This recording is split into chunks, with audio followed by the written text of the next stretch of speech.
Olá galera, bem-vindos a mais um vídeo aqui do meu canal. Sou o professor Alan e estarei apresentando para vocês mais um vídeo referente à disciplina Cálculo Diferencial aplicada à computação. Nesse vídeo aqui nós vamos adentrar o capítulo 5, onde estaremos abordando a derivada aplicada ao esboço e análise de curvas. Então, gente, nesse capítulo exploraremos o poderoso papel das derivadas na matemática aplicada ao esboço e análise de curvas. A capacidade de entender e prever comportamento das funções é essencial em diversas áreas da ciência e engenharia. Além disso, discutiremos o método de Newton, uma ferramenta interativa baseada em derivadas que nos permite aproximar soluções de equações não lineares com grande precisão.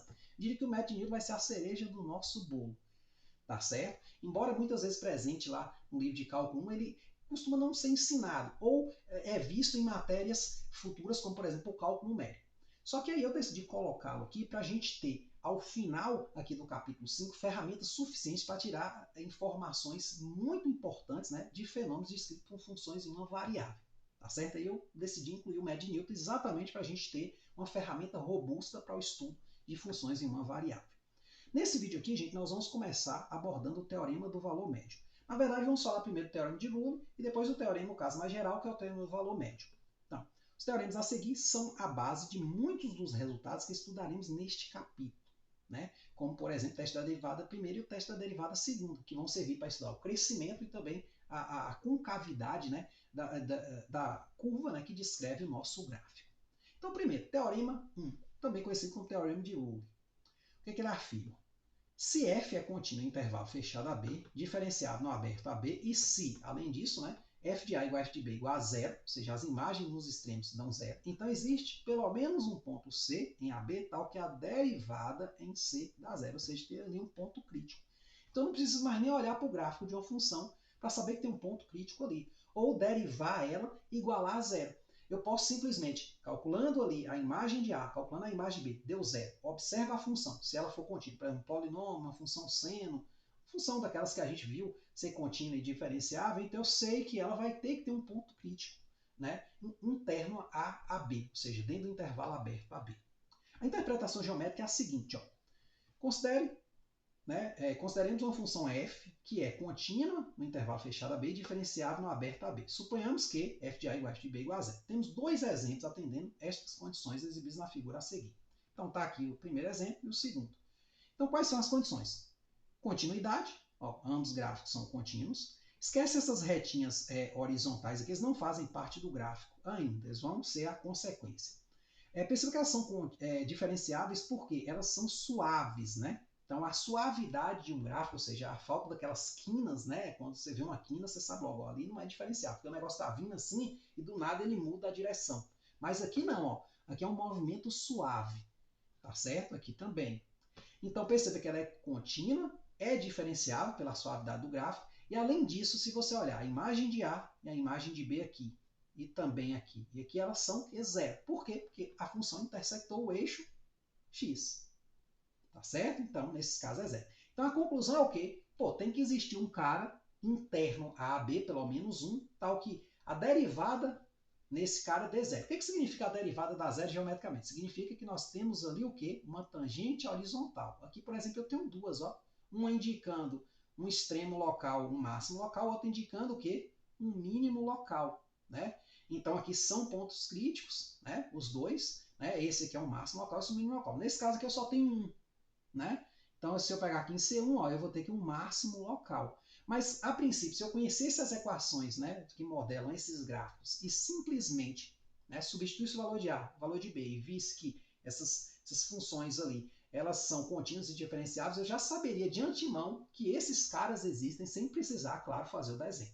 Tá certo? Então, observe que em ambos os casos, em ambos os casos que existem pontos nos quais as tangentes aos gráficos dados são horizontais. Isto é, valores críticos C para os quais f' de C igual a zero. A gente já estudou pontos críticos lá no capítulo 4, correto? Então, temos aí, então, uma forma de obter pontos críticos sem necessariamente já começar derivando e igualando a zero. Às vezes a gente pode já ter de antemão que não existem pontos críticos, ou que existem. Então a gente já sabe que se a gente derivar e igualar a zero, a gente vai achar, tá certo? Esses pontos. Então, na mesma linha do teorema 1, temos o teorema seguinte, que é o teorema principal aqui dessa seção, que é o teorema do valor médio. O teorema do valor médio, você vai perceber que ele é um caso mais geral do Teorema de Rule. Embora o Teorema de Rule, ele se faz necessário caso você vá ver a demonstração do Teorema de Valor Médio. Eu não vou estar fazendo a demonstração aqui, vou direto mais para as aplicações mesmo, mas assim, você vai perceber que a demonstração desse teorema aqui, ele utiliza, né, o Teorema de Rule. Então, gente, o que diz o Teorema de Valor Médio? Seja f contínuo no intervalo fechado AB e diferenciável no intervalo aberto AB. Então, existe um ponto C no intervalo aberto AB tal que a derivada em C dá esse quociente aqui, ó, f de B menos f de A sobre B menos A. Tá lembrando alguma coisa desse cara aqui? Se você não tiver, vamos ver a interpretação geométrica. Então, ele está dizendo que tem um ponto C no qual a derivada aplicada em C é igual a esse quociente aqui. Então, ó, o Teorema 2 afirma que uma função diferenciável em AB é tal que existe C pertencente a B, para o qual a reta tangente ao gráfico de f em CF de C, que está ela aqui, ó, no ponto CF de C, tracei a tangentezinha, não é uma tangente horizontal, não necessariamente, tá certo? Tem a mesma inclinação que a reta secante ao gráfico de f nos pontos AF de A e BF de B. A reta secante, por sua vez, é uma reta que toca em dois pontos, ó. Então ela passa em A, F de A, B, F de B, né? Então isso aqui vai ter aplicações bem interessantes. A gente vai ver aqui no exemplo 2, né, uma aplicação prática, né, desse teorema, né, do valor médio, tá certo? Então, aqui nós temos a aplicação dizendo o quê? Ó, peguei aqui o A, peguei o B, calculei aquele quociente, tá certo? Por minha função ser diferenciável, observe que o gráfico dela, ó, é suave, né? Então vai existir um cara aqui, ó, entre A e B, que se eu pegar a inclinação desta reta, ó, dá igualzinho a inclinação dessa aqui, a angulação, digamos assim, tá certo? Então vamos aqui aplicar, né, o teorema do valor médio, né, aqui no exemplo 1, tá certo? Que é um exemplo, eu diria, um pouco mais abstrato, porém, depois no exemplo 2 a gente vai ver uma situação mais concreta, tá certo? Ó, considere a função f de x igual a x ao quadrado no intervalo 0, 2. Mostre que existe um ponto C pertencente a Z2 tal que f' de C tem o mesmo valor que a inclinação da reta secante, ao gráfico de f nos pontos 0f de 0 e 2f de 2. Qual o valor de C? Né? Porque além da gente saber que existe esse cara, agora a gente pode procurá-lo. É o que eu sempre digo em matemática. Se a gente prova que um objeto existe, a gente pode procurar. Se a gente não tem garantias que ele existe, a gente pode estar procurando um objeto que não existe. Tá? A gente pode estar perdendo tempo. Né? Então, nesse caso aqui, gente, ó, vamos ali para o quadro para a gente estar fazendo, né, essa continha. Certo? É bem simples, é um exemplo tranquilo. Certo? Então, aqui eu botei novamente o teorema de Rule e o teorema do valor médio. Então, o teorema de Rule, só para a gente repassar, se f é contínua em AB, diferenciável em AB, ou seja, contínua no fechado, diferenciável no aberto, então existe C pertencente a AB tal que a derivada em C dá zero. Outro teorema é o teorema do valor médio. Se f é contínua em AB e diferenciável em AB, então existe um C pertencente a AB tal que a derivada aplicada a C é igual a esse quociente. Onde esse quociente é o quê? É a inclinação da reta secante ao gráfico que passa nos pontos A, F de A, B, F de B. Aí nós temos aqui o seguinte, ó. Considere a função f de x igual a x ao quadrado, que é o exemplo que nós temos lá, no intervalo 0, 2. Mostre que existe C pertencente a 0, 2 tal que f' de C tem o mesmo valor que a inclinação da reta secante ao gráfico de f que passa pelos pontos 0f de 0 e 2f de 2. Qual é o valor de C? Né? Então aqui, se eu não soubesse esse teorema, eu teria que fazer ele na mão grande mesmo, achar essa reta, né? Desenhar ela lá, achar a reta tangente, desenhar e ver que tem a mesma inclinação. Aqui eu vou conseguir provar que tem sem necessariamente olhar para o gráfico. Claro que eu vou incluir o gráfico ali ao final, tá certo? Mas vamos lá, ó. Então, o que nós temos aqui, gente? Para aplicar, né, o teorema do valor médio, que é o que vai me resolver isso aqui, porque eu não quero onde a derivada é zero. Eu quero onde a derivada tem a mesma inclinação que a secante. Né? Então, eu vou aplicar esse teorema. Então, eu tenho que observar que a minha função é contínua no intervalo fechado 0,2, porque ela é um polinômio aí, diferenciado no aberto 0,2. Então, note que f é contínua em 0,2 e diferenciável. Vamos ver se cabe aqui no cantinho, né? Em 0,2. Logo, existe C tal que o quê? F' de C igual a F de 2 menos F de 0 sobre 2 menos 0. E a gente pode continuar aqui, né? Então, o que ele está dizendo com isso? Que vai existir um ponto C no qual a tangente vai ter a mesma inclinação que a reta secante. Tá certo? Aqui é o coeficiente angular da reta secante, certo? E aqui é o coeficiente angular da reta tangente. Né? Então, aqui passa pelos pontos 2, F de 2, né? 2F de 2, 0F de 0. E aqui é a que tangencia em C, F de C. Claro, o que acontece? Ó? F' de C é o quê? Vamos terminar aquela conta ali. F de 2 menos F de 0 sobre 2 menos 0. Que implica que F' de C não posso continuar aqui, né? Igual a F de 2 é quem? 2 ao quadrado menos 0 ao quadrado sobre 2 menos 0, que vai dar 4 sobre 2, que vai dar 2. O que isso está dizendo? Está dizendo que se eu resolver a equação F' de x igual a 2, eu vou ter que achar uma solução. Ou seja, existe um ponto crítico. Mas quem é essa equação F' de x igual a 2? É essa equação aqui, ó, 2x igual a 2. Ou seja, né, x igual a 1. Só que esse x igual a 1, como ela é solução desta coisa aqui, ela é o valor de C que ele me pergunta. Tá certo? Então vamos voltar ali para o material para a gente ver que tem uma interpretaçãozinha geométrica para isso. Porque aqui, ó, ele só me pediu o seguinte: mostre que existe. Existe esse cara. Por quê? Porque o teorema me garante que essa equação aqui vai ter solução. E que a solução dela é melhor. Esse C pertencente, ou C igual a 1, ele pertence a quem? 0,2, ó. Porque ele podia estar fora também.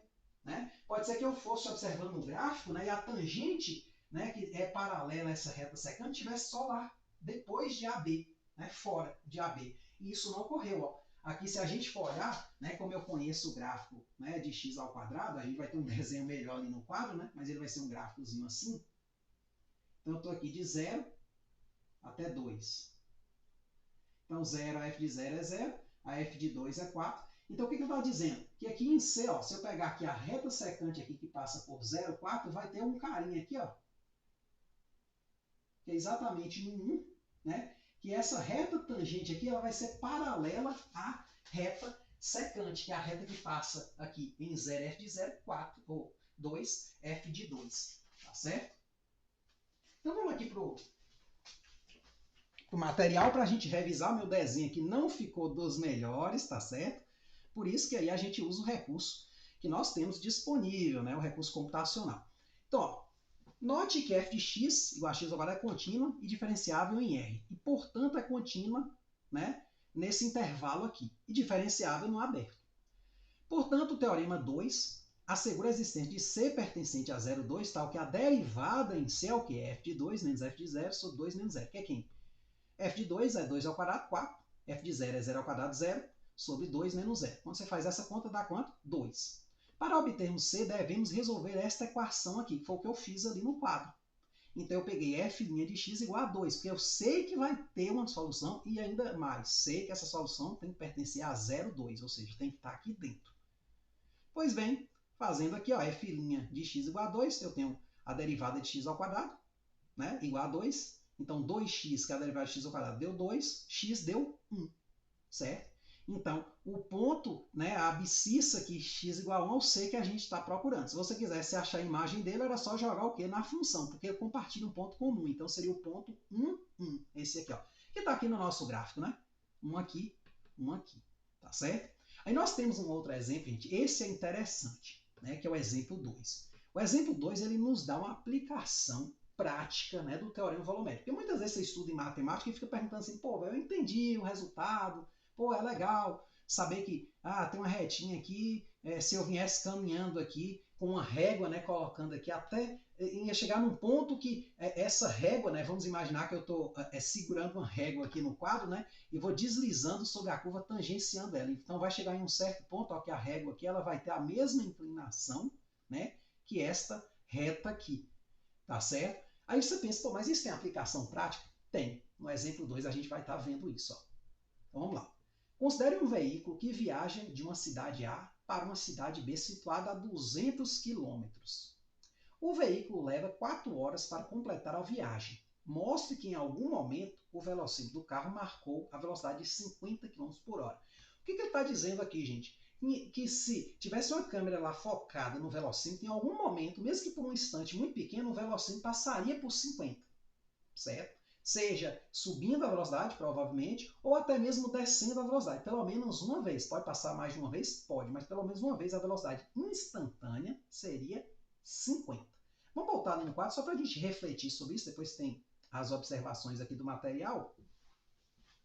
Então, ó, o que nós temos? Ó, considere um veículo que viaja de uma cidade A para uma cidade B situada a 200 km. O veículo leva 4 horas para completar a viagem. Mostre que em algum momento o velocímetro do carro marcou 50 km por hora. Então, olha só, gente, ó, vamos observar o desenho. Então, eu não vou desenvolver muito aqui, que eu estou com falta de espaço, mas tem ali, né, as informações complementares no material. Ó. Temos que... Vamos aqui fazer um desenho, vamos entender a situação. Eu tenho aqui as cidades A e B. Então, vamos dizer que A está na posição 0 km e B está na posição 200 km. Ah, professor, mas eu não poderia dizer que um está no quilômetro 40, o outro está no quilômetro 240? Poderia, sem problema nenhum. Tá certo? Mas a distância aqui de 200 está genérica. Pegue 0 e 200. Tá certo? Então aqui eu vou ter o quê? O delta S, né? Que vai ser subtrair os dois. Né? Então isso aqui vai ser o delta S. Mas, além disso, eu tenho aqui que no instante 0 hora, né? Vamos imaginar, foi o início do movimento, ele bateu lá no cronômetro, não marcava nada, certo? Ele bate no cronômetro e aí, após 4 horas, ele observa, né, que ao chegar em B, né, tinha percorrido 200 km. O que a gente sabe da física, gente? A gente sabe que a velocidade média de um móvel é o quê? É o delta S sobre delta T. Mas esse delta S, vamos pensar o seguinte, eu tenho aqui uma equação que é S de T, que é a equação que me dá as distâncias desse móvel, né, ou a posição desse móvel ao longo do tempo. Por exemplo, se eu jogar 0 aqui, S de 0 é 0, ou seja, no instante T igual a 0, eu estou na posição 0 km. No instante T igual a 4 horas, eu estou na posição o quê? O S de 4 é o quê? 200. Então isso aqui seria o quê? S de 4, menos S de 0 sobre 4 menos 0. Mas o que é o S de 4? Como eu mencionei, o S de 4 vai ser o quê? A posição que ele estava, 200 menos S de 0, 0, sobre 4 menos 0. Fazendo essa conta aqui, ó, eu vou ter 200 sobre 4,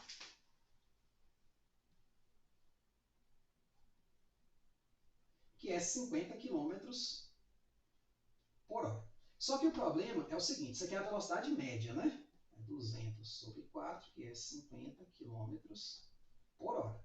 Isso é a velocidade média, ou seja, é a velocidade lá, olhando o início, olhando o fim. Não é a velocidade do velocímetro em si. Porque o velocímetro ele marca velocidades instantâneas. Para saber a média, você tem que ver o quanto de tempo você gastou e o quanto você percorreu. Então, nada me garante que o meu velocímetro marcou 50 km por hora.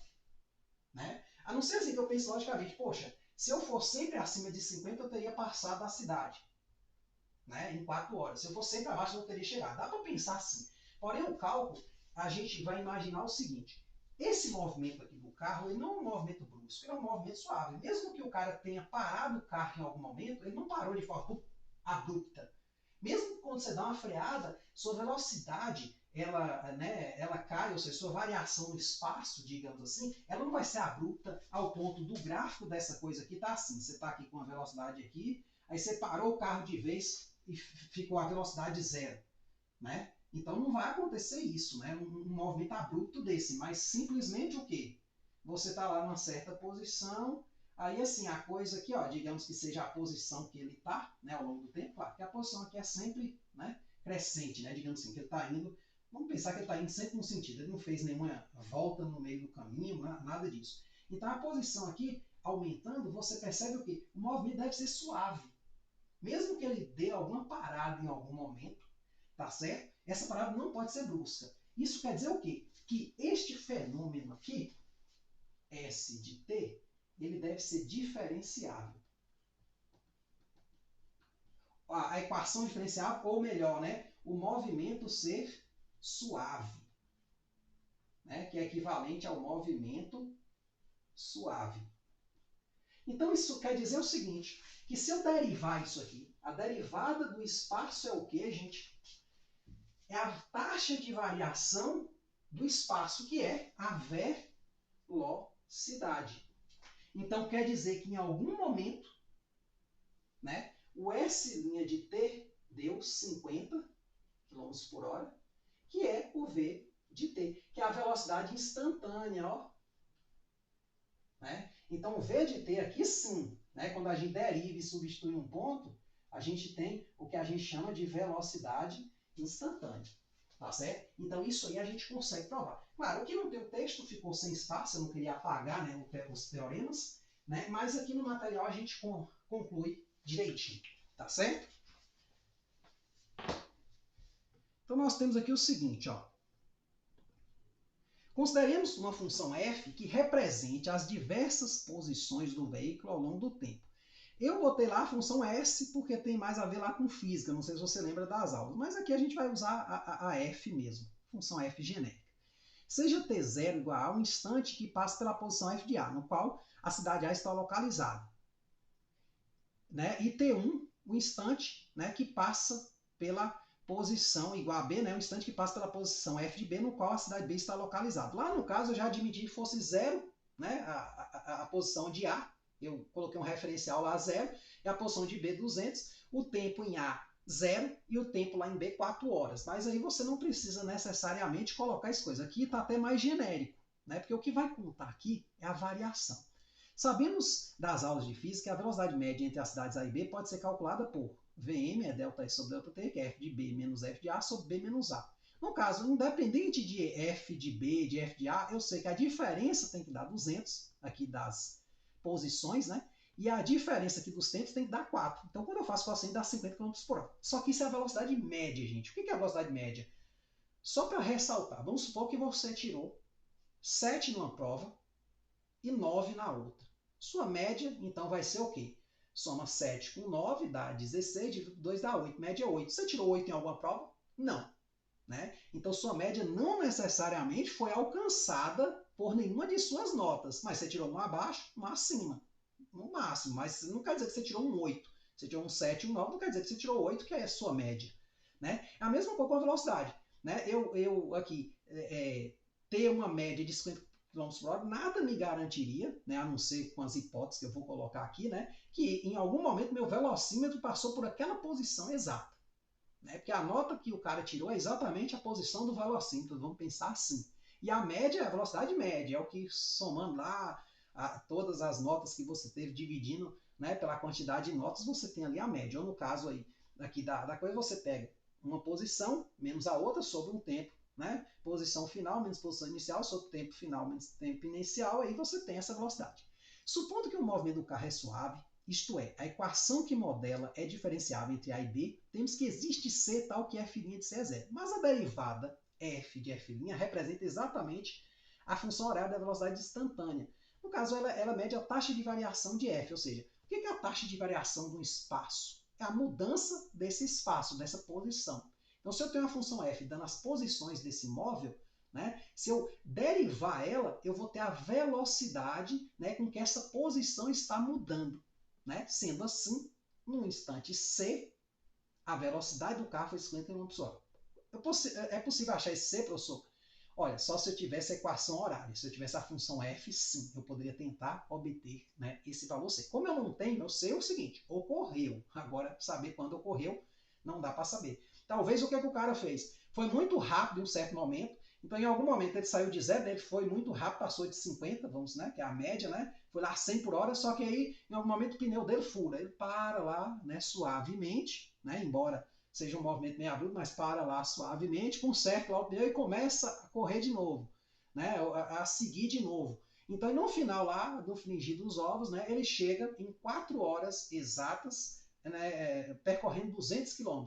Mas observe que em pelo menos um momento ele teve que estar acima dos 50, porque como ele furou o pneu, né? Então ele perdeu tempo ali, ou antes ele estava indo mais devagar, né? Aí fala, vixe, vou chegar atrasado. Então ele teve que superar 50. Claro que aí a gente tem ferramentas agora mais simples para estar mostrando, né? Que de fato o velocímetro desse carro em algum momento atingiu 50 km por hora. Tá certo? Então é isso aí. Espero que vocês tenham entendido. Espero que tenham gostado. Muito obrigado, gente. Até a próxima.